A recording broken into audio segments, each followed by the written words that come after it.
Dunia jangan tertipu tuan-tuan. Dunia ni kejar takkan dapat.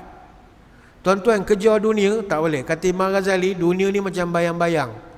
Engkau lari 100, dia lari 120. Kau lari 120, dia tekan 14. Kau takkan boleh kejar dunia. Tuan-tuan nak kejar dunia apa? Tuan-tuan contoh handphone lah, handphone.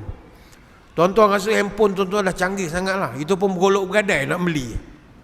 Rasa canggih sangat lah. Nanti bulan depan dia keluar lagi model baru. Alamak, keluar lagi model baru. Let go yang ni, ambil lagi yang baru. Baru pakai sekejap, pesaing dia pula buat sama lebih kurang. Murah sikit, banyak pula fungsinya.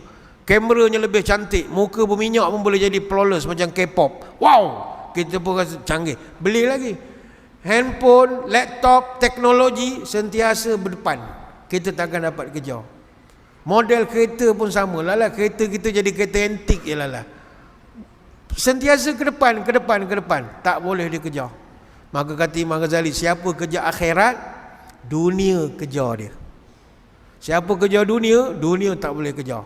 Tak dapat dia kejar. Tapi siapa kejar akhirat, dunia kejar dia daripada belakang. Sebab itu apa kata Allah tentang dunia ni?